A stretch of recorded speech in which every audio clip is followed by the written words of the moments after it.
de ces expériences de visite. Donc je vais laisser la parole à nos amis de Champigny-sur-Marne. Bonjour, alors on va commencer peut-être oui, par se présenter. Donc moi je suis Chloé Chotard, donc la responsable du service. Donc, Patricia Masson, archiviste et plus spécifiquement en charge de tout ce qui est activités pédagogiques et culturelles. Alors vous présentez aussi la ville de Champigny. Alors Champigny-sur-Marne, c'est un peu plus de 77 000 habitants, donc c'est situé dans le Val-de-Marne. Alors c'est une ville donc de banlieue qui est assez mixte, c'est-à-dire que vous avez des quartiers pavillonnaires, vous avez des grands ensembles, une cité-jardin, enfin il y a vraiment différents quartiers qui forment une mosaïque avec de nombreux espaces verts, des grands parcs et la Marne. Donc c'est une ville, comme beaucoup de villes de banlieue, qui n'a pas eu l'habitude de valoriser son patrimoine, son histoire. Et donc ça, c'est un travail qu'on mène avec Patricia depuis quand même de 10-15 ans. Et donc le service des archives, il a la particularité donc de s'étendre un peu côté valorisation patrimoniale. Hein. Donc on a donc développé, on va dire, un service éducatif incarné par la personne de Patricia, donc qui a commencé tout à fait, on va dire, classiquement, hein, par des ateliers. Je te laisse dire quelques mots. Oui, comme beaucoup de services d'archives, en fait, la priorité reste la collecte et la conservation, bien entendu. Et c'est vrai qu'avec Chloé, notre ambition, c'était quand même d'étendre, de faire connaître ce patrimoine écrit, ce qui est quand même important, nous semble-t-il, surtout dans une ville de banlieue qui a souffert d'une urbanisation un petit peu, comme beaucoup de villes de banlieue parisienne dans les années 60-70, un urbanisme un petit peu déchaîné, on va dire. Et donc cette connaissance et cette transmission de ce qu'était la ville aux générations actuelles, les jeunes, était pour nous important pour transmettre un petit peu la mémoire de la ville.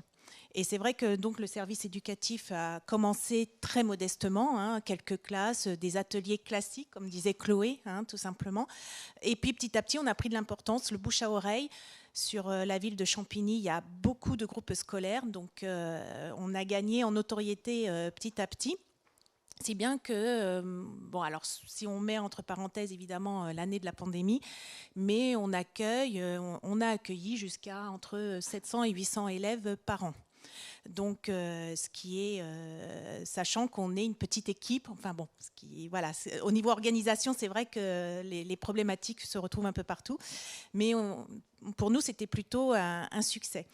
Et donc, ce service éducatif, le but, c'est de le faire évoluer à travers aussi les nouvelles technologies, tout simplement, en gardant les ateliers traditionnels, évidemment, propres aux archives, et en introduisant les archives dans le milieu numérique. Alors plus spécifiquement pour ce projet, donc là on essayait de dresser un peu le contexte. Ce projet est parti du 150e anniversaire de la bataille de Champigny, donc du siège de Paris, hein, 1870-71, que nous avions préparé pour 2020. Et donc, nous avions préparé une exposition, mais on souhaitait donc pouvoir, dans cette exposition, quand même mettre différents médias. Hein, du son, mettre de la vidéo classique, et éventuellement peut-être réimmerger les personnes dans cette bataille. C'est-à-dire qu'à Champigny, souvent, hein, dans les villes de banlieue, pour tout ce qui est ancien, vous n'avez plus beaucoup de traces. Hein. L'urbanisme a tout écrasé, où il reste une minuscule pierre. Alors nous, ça va nous extasier, mais enfin, le public, il faut quand même essayer de le raccrocher, de l'immerger dans tout ça, pour lui transmettre une émotion que peut transmettre, hein, quand on voit un original, une archive, même des personnes qui ne sont pas habituées, tout de suite, ils ont cette émotion, ce waouh qu'on voulait retrouver en fait dans notre exposition. donc qui était avec différents partenaires. On a des partenaires associatifs également. Donc c'est parti de là. Donc on a cherché à retrouver l'immersion. Donc on a pensé au 360, au 3D. Bon. Et puis ça a commencé comme ça pour faire un peu du multimédia dans l'expo. Et puis bon, alors on a eu en 2020 aussi un changement de municipalité qui a fait que le maire était hyper demandeur, le nouveau maire. C'est-à-dire que on a eu plus de budget, on a eu vraiment une demande de vraiment faire grossir cette exposition, beaucoup plus de moyens. Et là, c'est devenu réalisable de faire quelque chose de plus important. On a fait un podcast, donc c'est pareil. Là, l'idée, c'était aussi à partir de vraies personnes qu'on a vraiment retrouvées dans nos archives, on s'est inspiré de la réalité, si vous voulez, pour créer un podcast. Mais là où on introduirait de la fiction, on est dans l'histoire, en fait. Donc pour l'exposition également. Et le maire, ça lui a donné envie de pousser plus loin l'expérience. Et il a dit, j'aimerais qu'il y ait des parcours mémoire, parce que aussi, il est historien à la base, il a une formation d'historien. Et donc, il avait aussi conscience, nous, on a beaucoup travaillé sur les 3 guerres à Champigny, puisqu'en fait, on a en 1870, il y a une bataille. 14-18, notre maire, c'était Albert Thomas à l'époque. On avait un hôpital militaire, on avait une gare militaire. Donc, il y a des traces de 14-18 assez précises dans nos archives. Et puis, évidemment, 39-45 également. Donc, nous, on avait cette notion de 3 guerres sur laquelle on avait travaillé. Et lui, il le savait, parce qu'il était dans l'opposition au préalable. Donc ça a été à la fois une commande politique et aussi un aboutissement d'un travail qu'on avait mené aussi sur la connaissance de l'histoire de la ville. Voilà, donc c'est là que pour élargir, et c'est vrai, pour élargir ces parcours mémoire des 3 guerres, en fait, l'expérience qu'on avait eue à la fois dans le son avec le podcast et à la fois donc avec une réalité 360 où on a reconstitué une scène, donc en 360, on verra tout à l'heure, une scène dont nous avions la représentation, on s'est dit, on va utiliser justement ce numérique pour pouvoir immerger les personnes pour qu'elles puissent arpenter le territoire. Ça, pour nous, c'était important. On est des archives d'une collectivité territoriale. On a donc un territoire. Donc, il fallait arpenter le territoire, connaître un petit peu la ville et en même temps, justement, permettre aux gens, par cette médiation, de retrouver les traces de ce qui n'est plus, en fait, finalement. Et de s'immerger dans le Champigny d'avant, dont il reste toujours une infime trace, mais à partir de laquelle il faut justement pouvoir un peu faire toucher ce qui a été et qui n'est plus vraiment... Enfin, nous, on le voit tout de suite, mais enfin, la plupart des gens, ils ont besoin d'être un peu aidés. Et puis aussi de s'adresser donc à d'autres publics. C'est-à-dire que quand vous faites les journées du patrimoine et que vous faites la visite d'un lieu, souvent, vous avez quand même des publics avertis. Là, on essayait aussi d'avoir une multiplicité des usages, d'avoir la mamie qui explique quelque chose à son petit-fils qui lui montre comment marche l'ustensile.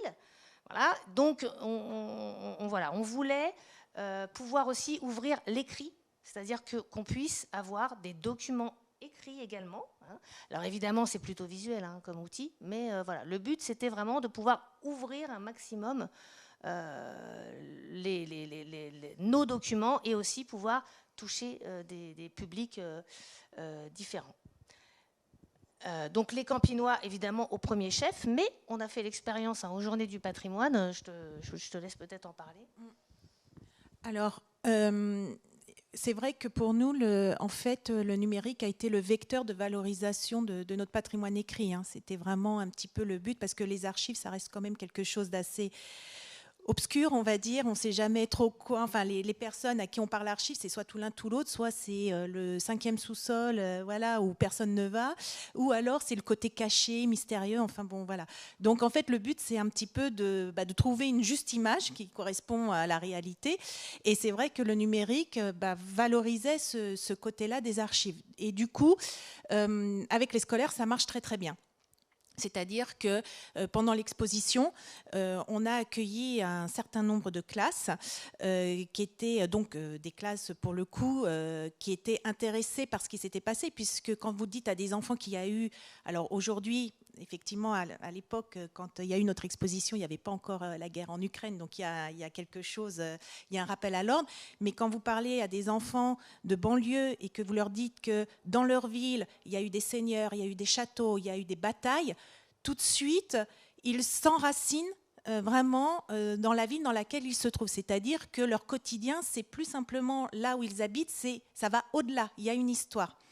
Et effectivement, le numérique, pour le coup, ça marche très très bien parce qu'on avait mis une scène de bataille où on peut retrouver des traces, où on peut savoir exactement où c'était, et les enfants étaient absolument subjugués par ce 360. Ce que je veux dire, c'est que ce n'est pas simplement un gadget. Ça va au-delà de ça. C'est vraiment quelque chose d'important parce que du coup, ça les incitait aussi à regarder les panneaux. Ça les incitait à regarder, alors les vitrines avec objets, évidemment, ça marche toujours, mais ça les incitait à s'intéresser à ce qu'il y avait. Et comme on avait mis un podcast qui parlait d'une scène de bataille, automatiquement, alors qu'on n'avait rien dit, automatiquement, ils se sont imaginés que c'était la scène qu'ils avaient vue sur le 360. Donc tout ça, ça prenait forme pour eux. Et c'est vrai que c'est très important. Alors, non seulement sur les scolaires, mais sur les Campinois aussi. Parce que beaucoup de Campinois méconnaissent leur ville, enfin comme beaucoup de personnes qui habitent dans des villes, finalement, on ne connaît pas si bien l'histoire de son territoire que ça. Donc, ça suscite aussi de l'intérêt et de la curiosité pour connaître alors cette histoire-là, mais pour connaître aussi le reste. Et puis, effectivement, pour tout ce qui est les non-campinois, lors des journées du patrimoine, on avait pu faire un preview, ce qu'on appelle dans le langage numérique, et c'était une première expérience pour montrer effectivement ce qu'allait apporter ce parcours de mémoire sur 1870. Et pour le coup, on a eu des campinois, certes, mais beaucoup de non-campinois. Et c'est ça qui était intéressant, c'est-à-dire que le siège de Paris, alors évidemment, beaucoup de gens quand même savaient ce qu'était la guerre de 1870-71, mais il y avait des gens qui venaient de l'autre côté de Paris. Et ça, c'était une vraie surprise parce que le siège de Paris prenait vraiment sens, d'un point de vue juste historique. Et ils s'intéressaient, effectivement, ils voyaient à travers le territoire sur lequel on déambulait différents lieux qui n'existent plus ou dont il reste très peu de choses, comme disait Chloé.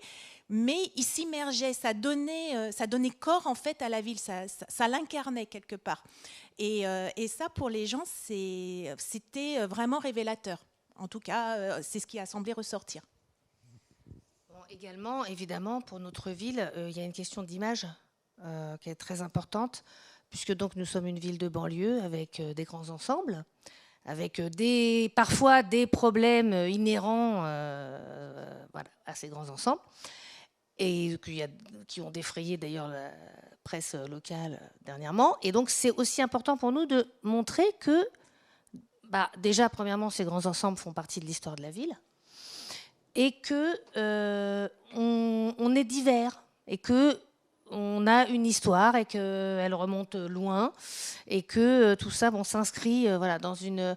vous savez, quand on reçoit par exemple des enfants donc, du quartier du Bois-l'Abbé, déjà, des fois, il faut leur dire, vous vivez dans quelle ville ? Vous vivez dans quel département ? Là, ça devient moins évident déjà. Hein, quand on arrive au niveau du département, c'est déjà... alors la région, voilà, c'est compliqué. Hein, donc ils s'inscrivent en fait dans un territoire qui est tout petit.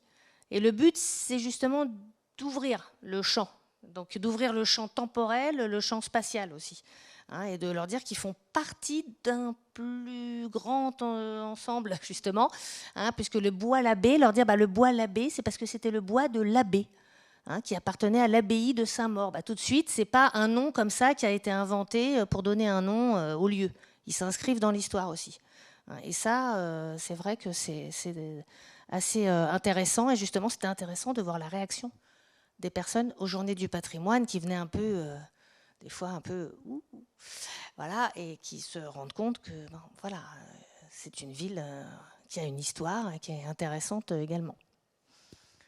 Et donc le projet a mobilisé bien évidemment l'équipe des archives, mais pendant le cours du projet, on a vu aussi l'équipe de la communication s'approprier le projet encore plus qu'au début, si je peux me permettre. Et puis ça, c'est cool parce que c'est aussi un des avantages de ce type de projet, c'est à partir d'une thématique, c'est aussi de faire en sorte d'avoir une application qui va s'adresser à tout le monde et se dire que l'application, ça c'est aussi en travaillant ensemble, dire que l'application va évoluer, hein, puisqu'elle est gérée par un CMS à derrière, et qu'elle va aborder d'autres thématiques. Et plus on aura des points de contact différents avec les Campinois, plus, bien évidemment, ils vont pouvoir s'intéresser aux trois guerres, mais tous les autres thèmes. Oui, parce que le but, en fait, c'est... Là, on est parti, évidemment, sur la commande de départ, qui est un parcours mémoire des trois guerres. Mais tout de suite, nous, ce qui nous a intéressés dans la proposition qui nous a été faite, c'est qu'on pouvait derrière évoluer. On a parlé des scolaires, on a un back-office dans lequel on peut monter d'autres parcours, monter des petits quiz, derrière avoir pour l'enseignant une utilisation en classe derrière où il peut justement avoir un retour avec les enfants. On peut vraiment faire beaucoup de choses. On pense mettre d'autres parcours parce qu'on avait déjà beaucoup de parcours historiques dans la ville, mais on peut... les sports peuvent mettre des parcours, vous pouvez avoir des parcours naturels, vous pouvez vraiment introduire aussi des choses de tourisme, toutes bêtes, hein, ou manger, hein, si je me promène dans Champigny, bon, ça peut être... Voilà. Alors après, il faut évidemment que tout ça garde sa logique, mais c'est vraiment évolutif. Donc c'est ça l'intérêt. Alors, quelques images avec notre vedette. Ah, il manque le son.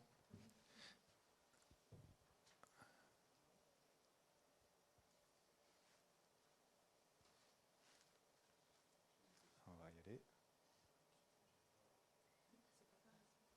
Toujours pas le son.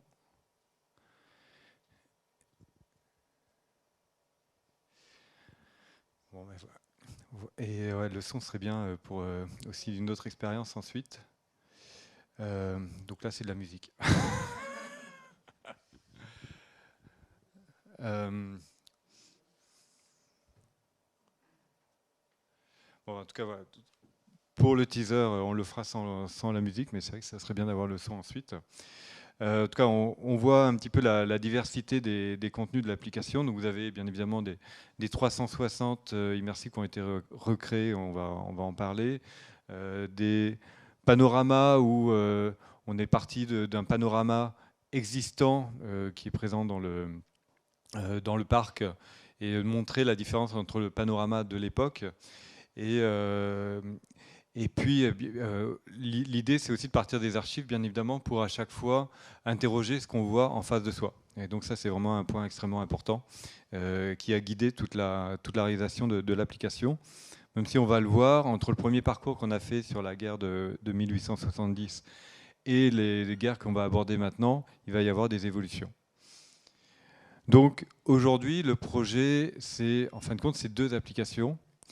Toutes les deux gérées par un CMS, donc on parle de CMS, donc j'imagine tout le monde sait ce que c'est, le Content Management System, donc qui permet derrière de créer des nouveaux parcours, de gérer, la ville de Champigny-sur-Marne peut entièrement créer et gérer son application comme elle le souhaite. Donc il y a la première application qui est disponible sur les stores, donc avec des expériences géolocalisées, bien évidemment des contenus historiques, des expériences faites pour les médias sociaux, pour faire en sorte que les gens le partagent, ça c'est important. Et bien évidemment, ils accèdent à un rapport statistique de l'ensemble des expériences qui agglomère en fin de compte tous les usages, et ce qui permet aussi de s'améliorer et de développer éventuellement de nouveaux POI, de nouvelles thématiques, etc. Et la deuxième application donc, qui s'appelle Smart Together, qui a été entièrement créée pour justement dynamiser les visites de groupe, et les visites de groupe avec un guide conférencier, avec un guide, un animateur, voire un professeur. Et donc ça s'adresse à la fois aux scolaires, mais aux groupes multigénérationnels. Et donc l'avantage de cette solution, que là encore, vous pouvez tout gérer bien évidemment par le CMS, mais c'est que le guide conférencier a entièrement la main sur ce que vont voir les gens sur les tablettes qu'ils ont entre les mains. Et vous avez des modules justement faits pour animer la visite de groupe, faire en sorte que tout le monde participe. Et cette solution a été développée notamment pour pouvoir être aussi utilisée dans un mode de déplacement et même sans connexion Internet. On a un de nos clients qui est un centre de formation pour agriculteurs qui l'utilise au quotidien au milieu des champs. Donc là, on s'entend, il n'y a ni Wi-Fi et il n'y a pas beaucoup de 4G, pardon. Et donc ça marche. Et donc c'est vraiment tout l'intérêt. Et donc là, on voit en illustration une des vues 360 qui a été recréée. Donc là, c'est de l'exclusivité pour vous, puisque c'est la guerre 14-18 qui sortira en septembre. Et donc là, je vous laisse la main. Alors,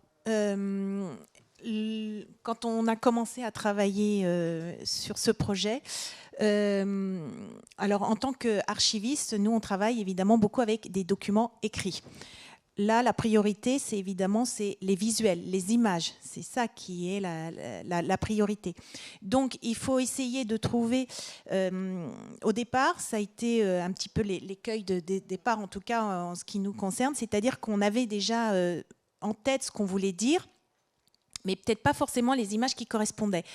Et quand on s'est aperçu qu'effectivement, ça n'allait pas aller dans ce sens-là, du coup, on s'est réimmergé dans les images pour trouver le fil conducteur qui allait nous permettre, puisque c'était l'image, hein, le point essentiel, qui allait nous permettre de construire les textes. Et là, c'est ce qui s'est... Donc, à partir de là, les choses sont plus évidentes, même si par la suite... les archives, on a demandé à mettre quand même quelques documents d'archives, mais qui n'étaient pas là pour illustrer, qui étaient là vraiment pour être pris en tant que document et donc pouvoir être lu par les personnes. Donc techniquement, ça a demandé des petits ajustements, par exemple pouvoir grossir le document, etc. Parce que quand vous avez un document comme ça, évidemment, à lire, c'est pas évident. Donc voilà, le fait de pouvoir le grossir, que les gens puissent en fait savoir ce qu'est un document d'archive. Parce que là, on en montre effectivement, mais ce sont des visuels. Or, les archives, ce ne sont pas que des visuels. Effectivement, ce sont des documents écrits. Donc c'était ça aussi un petit peu l'intérêt. Et donc, on a de la chance, nous, d'avoir une bonne petite collection de visuels, alors que ce soit des cartes postales, que ce soit des tableaux, que ce soit des différentes gravures. Et grâce à ça, effectivement, les 360 ont pu être... on a pu faire des... Enfin, le dessinateur a pu faire des 360 qui représentent la ville telle qu'elle était en 1870. Et ça, c'est... Alors là, par exemple, si vous ne connaissez pas Champigny, il faut savoir qu'on est... qu'on est du côté du carrefour de la mairie, ce qu'on appelle, hein, donc la mairie de Champigny, et qui a été un des centres de bataille. Alors c'est tout le territoire qui a subi 1870, mais c'est vrai que dans le centre-ville, il y a eu vraiment des batailles extrêmement terribles sous forme presque de guérilla. Donc ça a donné avec des barricades qui étaient qui ont été aménagées. Il faut savoir que les Allemands se trouvaient plutôt du côté de l'est de la ville, tandis que les Français étaient du côté de l'ouest, arrivaient de Paris pour pouvoir justement délivrer, desserrer les taux prussiens, allemands, puisque ce sont les Allemands d'une manière générale. Et du coup, ce genre de carte postale nous a bien aidé à faire comprendre ce qu'était le centre-ville. Là, il y a des milliers de Campinois qui passent tous les jours sans savoir ce qui s'est passé ici. Et alors, ce qui est très amusant, c'est que la pharmacie que vous voyez sur le côté, la pharmacie La Gasque qui est ici et qui est reproduite, est encore aujourd'hui une pharmacie. Alors bon, je ne sais pas si dans 10 ans, ça sera toujours une pharmacie, mais bon, en tout cas, voilà, un point de repère qui est amusant à remarquer et qui est très parlant pour les gens qui regardent l'application. Et alors là, donc ce que vous voyez en couleur, c'est sur place, c'est une expérience immersive en 360. Donc ça a été un gros travail pour éviter aussi le côté froid de la 3D, parce que souvent dans les 360, on a la 3D, et on a la chance d'avoir dans l'équipe un super dessinateur et qui nous fait des projets magnifiques.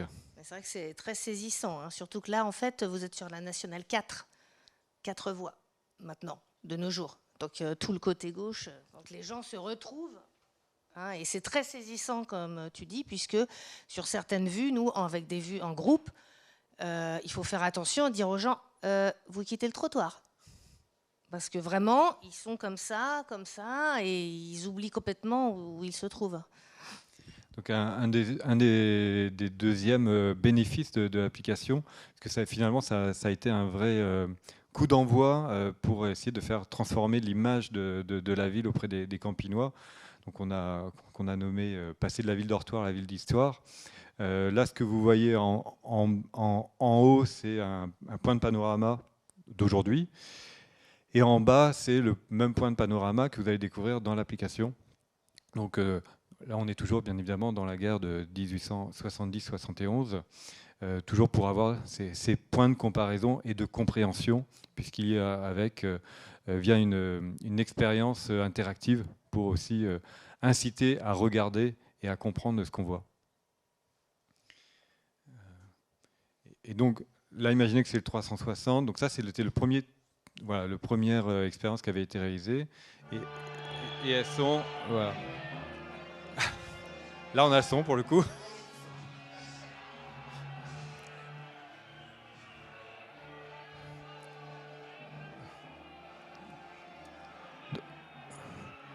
Donc,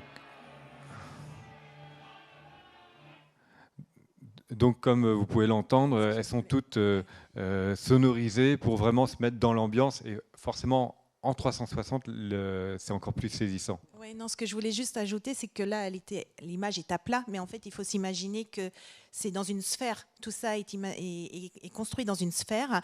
Et donc, quand vous bougez la tablette, vous avez vraiment l'impression de bouger dans le paysage. Effectivement, là, il y a le côté statique qui ne rend pas justice à la réalité, mais il faut vraiment s'imaginer la presque déception des enfants, c'était que quand ils avançaient, ils rentraient pas vraiment dans le paysage. Ça a été effectivement une remarque. Bah oui, mais bon, quand même, voilà. Mais déjà, le fait de pouvoir se balancer, enfin voilà, se mettre dans la réalité autour de soi sans forcément avancer, déjà, c'était quelque chose. Dans l'exposition, je sais que la tablette a eu beaucoup de succès. Ça, et pas que pour les petits. Voilà. Et cette scène est directement inspirée d'un tableau. D'une carte postale. D'une carte postale, pardon. Oui, et c'est vrai que ça marche aussi bien en immobile, c'est-à-dire chez soi, à distance, et ça marche aussi très bien sur le lieu.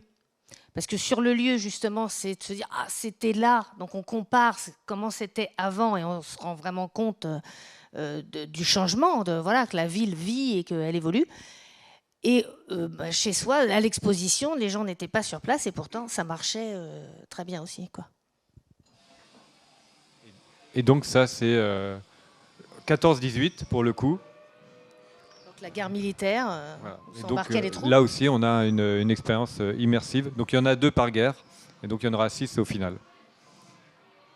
Donc c'est un morceau de l'expérience 360 que vous avez ici.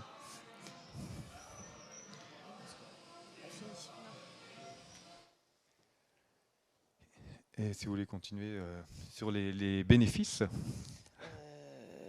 Oui, donc c'est vrai qu'on a un petit peu spoilé, on en a déjà un peu parlé. Donc les bénéfices, alors pour l'instant, avec évidemment la pandémie, on n'a pas encore pu accueillir autant de groupes. Voilà, ça reprend quoi, tout doucement.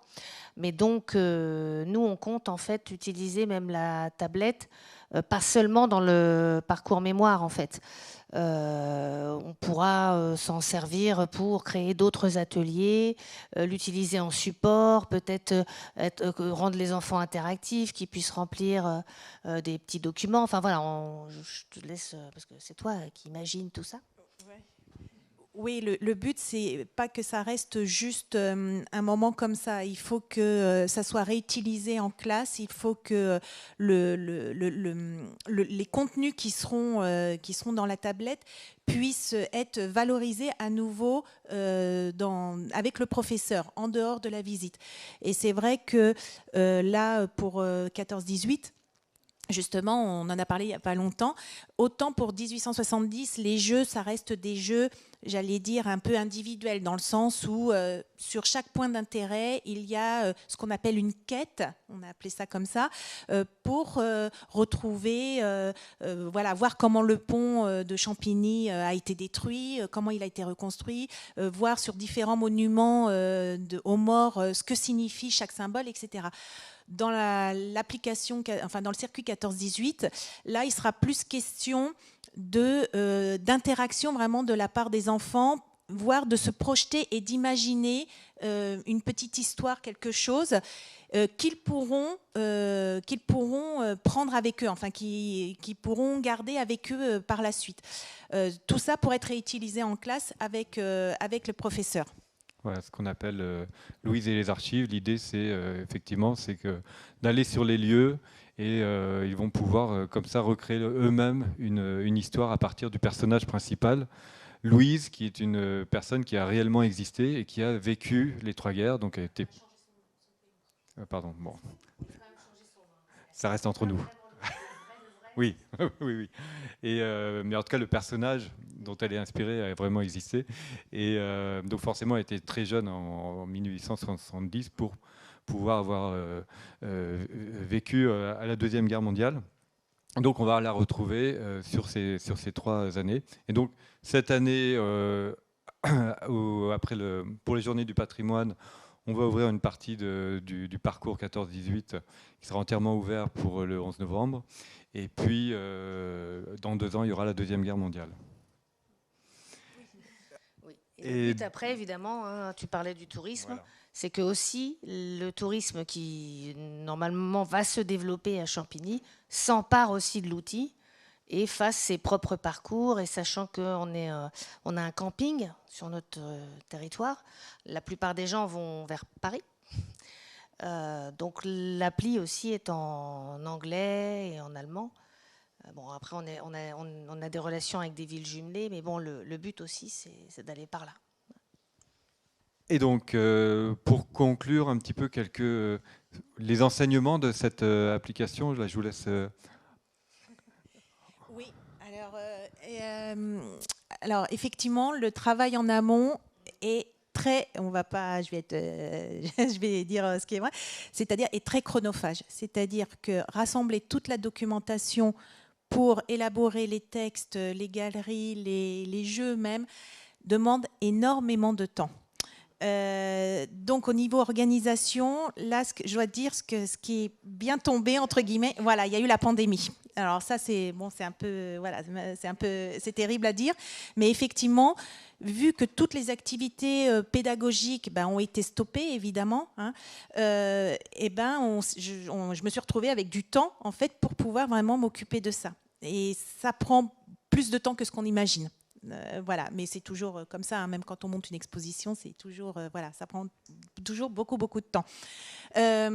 Ensuite, effectivement, le numérique, c'était vraiment le vecteur pour mettre en valeur les documents d'archives, leur donner un peu, une troisième dimension, un petit peu, hein, pour montrer ce que sont vraiment les documents d'archives.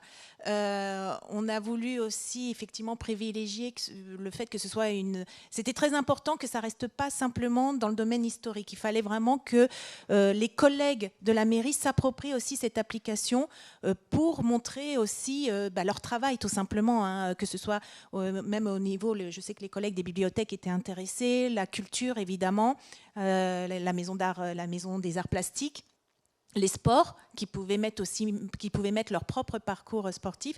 Donc ça, c'était important que ce soit une application partagée par toute la ville. Et puis, effectivement, le numérique, là, on l'a déjà dit, hein, mais c'est vrai que ça a été flagrant lors des Journées du patrimoine quand on a mis les tablettes entre les mains. Les Journées du patrimoine, cette année, c'est vrai qu'elles ont attiré beaucoup de familles qui allaient des grands-parents aux enfants, aux petits-enfants.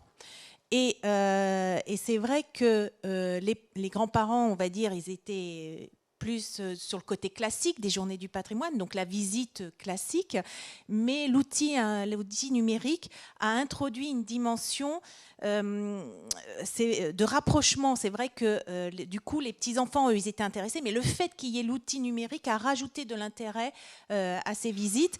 Et du coup, ils ont pu replonger leurs grands-parents dans des scènes 360 que les grands-parents pouvaient s'imaginer, évidemment, mais le fait d'être aussi dans le cadre du 360, tout de suite, ça donne plus de réalité. En plus, il y a des échanges entre les personnes. C'est-à-dire que ce n'est pas quelque chose, on pourrait s'imaginer, encore des ados avec leur portable. Mais non, pas du tout. C'était les gens, en fait, discutaient autour de ce qu'ils voyaient. Il y avait un échange entre les personnes. C'était pas du tout enfermant. Donc on n'est pas dans du gadget. Non, comme expérience. Non, voilà, il y avait un échange. Alors moi, je rajouterais aussi sur ce que tu as dit que ne pas négliger non plus le temps après, c'est-à-dire une fois que les textes sont faits, que tout a été monté, bon, c'est un gros boulot, mais après aussi, les ajustements, ah non, ça va pas, il faut l'enlever, il faut changer, Et puis aussi, on parle pas forcément, des fois, on se comprend, enfin voilà, faut plus de temps pour se comprendre, quoi, parce qu'on parle pas forcément de la même chose, où on n'a pas forcément le même ressenti, donc faut s'adapter. Enfin, pour nous, c'était une adaptation assez importante dans la façon de travailler. Oui, parce que tous les petits points, là, c'est des projets sur lesquels nous avons travaillé. C'est vrai que c'était la première fois où on travaillait vraiment avec des archives, des archives, qu'elles soient municipales ou départementales. Et le rapport à la médiation est parfois différent à des services culturels ou des musées, des châteaux, etc. Donc, à ce niveau-là, c'était vraiment intéressant. Donc voilà un petit peu la présentation de ce projet qui est en évolution, vous l'avez compris. On est à presque la moitié maintenant du projet. Et donc c'est à vous, si vous avez des questions, des interrogations, on est tout oui. Vous pouvez télécharger l'application, elle est gratuite. Champigny Story. Vous l'avez là. Et vous, monsieur? Et vous? Comment je m'appelle? Oui, enfin, votre société. C'est Horizon. Voilà, je mettrai plus gros la prochaine fois. Donc, est-ce qu'il y a des questions? Est-ce que ça vous inspire? Le business model, c'est un abonnement. Alors, le modèle économique de ce projet, donc là, c'était un appel d'offres, hein, tout simplement. Donc, on a répondu à l'appel d'offres et donc c'est une commande publique. Effectivement, c'est pas un projet par abonnement ou c'est vraiment une commande publique. Donc, c'est un one shot. Bien évidemment, après, il y a l'abonnement à la maintenance et à l'accès au CMS, mais comme toute application aujourd'hui, quoi. Alors donc c'est un appel d'offres et qui a reçu de notre côté un fort soutien de la région Île-de-France, voilà, et du ministère des Armées, voilà. Et d'ailleurs on a été lauréat donc du projet, en fait, un appel à projet du ministère des Armées concernant les services innovants pour le tourisme de mémoire, en fait, de l'année dernière.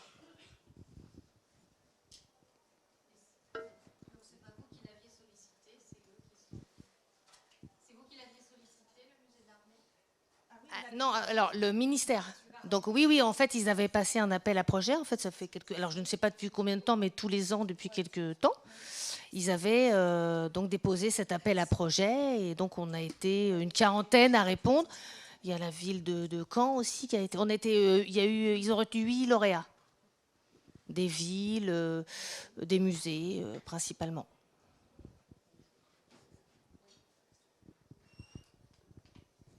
D'autres questions? Eh bien, on n'a plus qu'à se retrouver tous à Champigny-sur-Marne aux Journées du patrimoine, par exemple. Merci tout le monde.